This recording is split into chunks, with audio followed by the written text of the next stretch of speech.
जय हिंद। आज के इस वीडियो में हम समझेंगे त्रिकोणमिति के सूत्र की उत्पत्ति हम किस तरीके से करते हैं।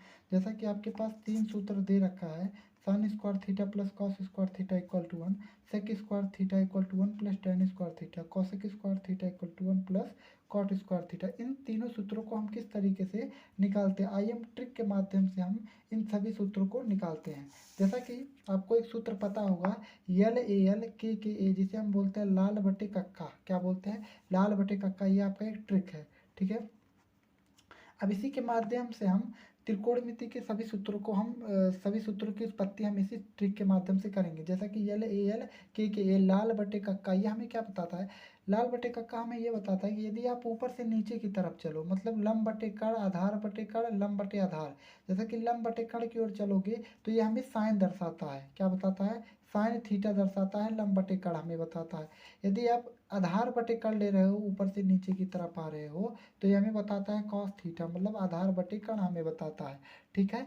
अगर जो आप लंब बटे आधार ले रहे हो तो ये हमें टेन दर्शाता है, मतलब टेन थीटा इक्वल टू होता है लंब बटे आधार। क्लियर है? यदि आप ऊपर से नीचे की तरफ आ रहे हो तो साइन, कॉस और टेन, ये तीन राशियां आपको प्राप्त होंगी, ठीक है। लेकिन यदि हम इसी क्रिया को उल्टा कर दें, मतलब नीचे से अगर जो ऊपर की तरफ चलने लगे तो क्या होगा? मतलब नीचे से ऊपर की तरफ, यदि आप आधार बटे लंब ले रहे हैं, क्या ले रहे हैं? आधार बटे लंब, तो ये हमें कॉट दर्शाता है। कॉट थीटा इक्वल टू होता है आधार बटे लंब हो जाता है। क्या होता है? आधार बटे लंब। यदि आप कण बटे आधार ले रहे हैं, क्या रहे हैं? कण बटे आधार, मतलब आपने क्रिया उल्टा कर दिया। कण बटे आधार ले रहे हैं तो ये हमें बताता है सेक थीटा के बारे में। क्या बताता है? Sec theta. आधार बटे कण बताता है, ठीक है।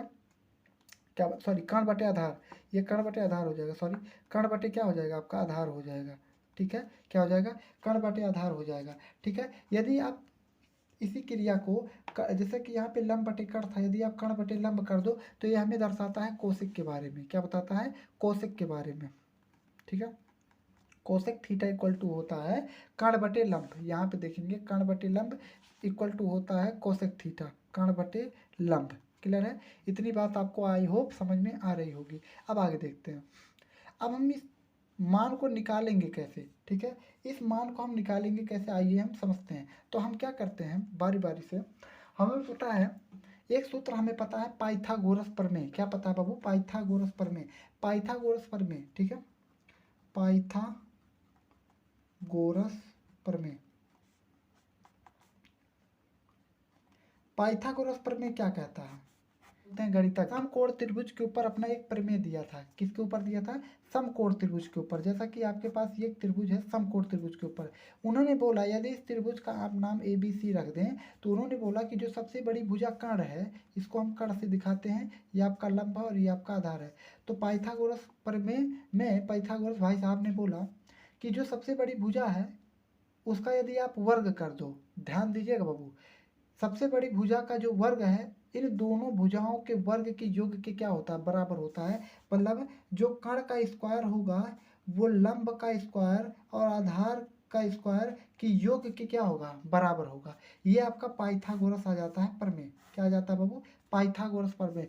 और हम पाइथागोरस प्रमेय की ही सहायता से हम त्रिकोणमिति सूत्रों की उत्पत्ति करेंगे। आइए देखते हैं किस तरीके से हम पाइथागोरस प्रमेय के सहायता से त्रिकोणमिति के सूत्रों की उत्पत्ति करते हैं, ठीक है। देखिए, प्रथम स्थिति में हम क्या करते हैं, कर्ण स्क्वायर इक्वल टू लंब स्क्वायर प्लस आधार स्क्वायर। प्रथम स्थिति में हम क्या करते हैं कि पाइथागोरस प्रमेय के एक प्रमेय को हम इसमें ले लेते हैं। पाइथागोरस प्रमेय के यूज से हम त्रिकोणमिति के सूत्रों की उत्पत्ति कर पाएंगे। तो हम पाइथागोरस प्रमेय को ले लेते हैं। अब हम क्या करते हैं, बारी बारी से एक बार कर्ण स्क्वायर से, फिर एक बार लंब स्क्वायर से और एक बार आधार स्क्वायर से दोनों पक्षों में भाग दे देंगे। तो सबसे पहले हम कर्ण स्क्वायर से भाग देते हैं। तो यहाँ से आप लिखेंगे दोनों पक्षों में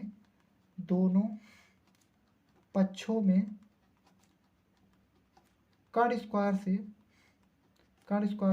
भाग देने पर।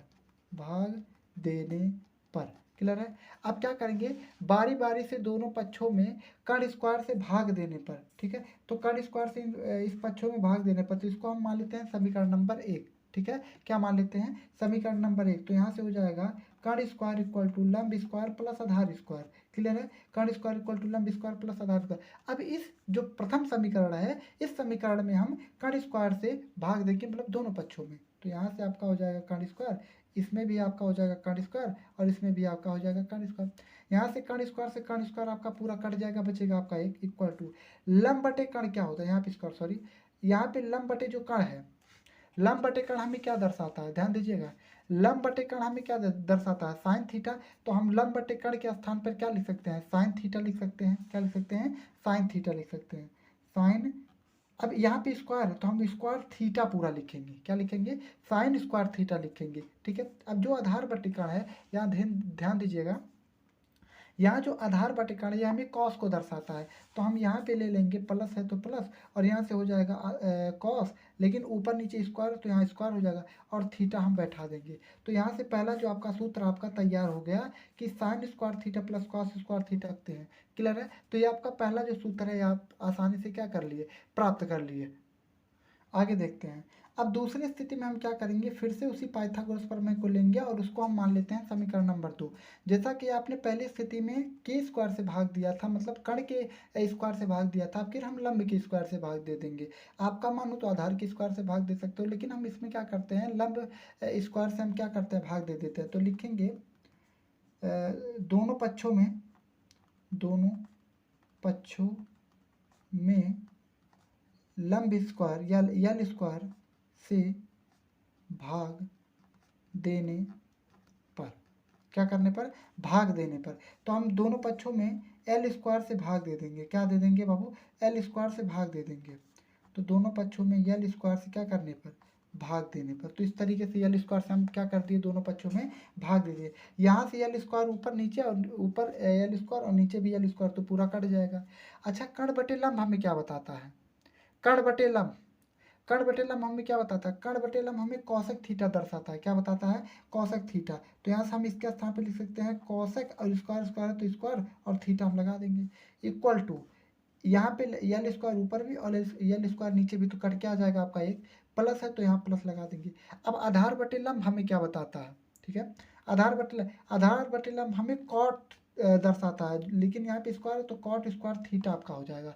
क्या हो जाएगा बाबू, कॉट स्क्वायर थीटा हो जाएगा। ये आपका दूसरा इक्वेशन आपका क्या हो गया, सॉरी दूसरा आपका सूत्र क्या हो गया, तैयार हो गया। क्या हो गया, दूसरा सूत्र आपका तैयार हो गया। अब हम आगे देखते हैं। तीसरे स्थिति में हम क्या करते हैं, इसमें तीसरे स्थिति में क्या करते हैं, फिर से पाइथागोरस प्रमेय लेते हैं और उसको हम समीकरण नंबर 3 मान लेते हैं। जैसा कि आपने दूसरे स्थिति में आपने एल स्क्वायर से भाग दिया था और पहले स्थिति में के स्क्वायर से भाग दिया था, उसी प्रकार आप तीसरी स्थिति में ए स्क्वायर से भाग देंगे। तो यहाँ पे आप फिर से वही लिख लेंगे कि दोनों पक्षों में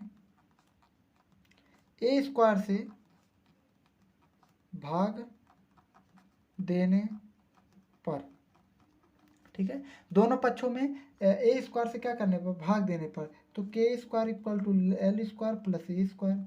अब जहाँ के स्क्वायर है वहाँ पर आप ए स्क्वायर, यहाँ भी ए स्क्वायर और यहाँ भी आपका हो जाएगा ए स्क्वायर के बटे, अब यहाँ पे ए स्क्वायर ऊपर है तो कट क्या आ जाएगा आपका एक, ठीक है, कितना आ जाएगा एक। अब जो कर्ण बटे आधार है, मतलब के बाई ए, मतलब कर्ण बटे आधार आपको क्या बताता है, कर्ण बटे आधार आपको सेक बताता है। क्या बताता है, सेक, लेकिन उसका तो सेक स्क्वायर थीटा का हो जाएगा इक्वल टू लंब बटे आधार क्या बताता है, लंब बटे आधार आपका टैन दर्शाता है, लेकिन यहाँ पे स्क्वायर तो हम इसको लिख सकते हैं टैन स्क्वायर थीटा और पहले से एक आपका यहाँ पे है, ठीक है। तो sec square theta equal to होता है 1 टैन स्क्वायर थीटा प्लस 1, जो कि आपका ये तीसरा सूत्र आपका क्या हो गया, तैयार हो गया। तो इसमें आप त्रिकोणमिति के 3 सूत्र होते हैं, आप तीनों सूत्रों को आसानी से प्राप्त कर लिए हैं, ठीक है।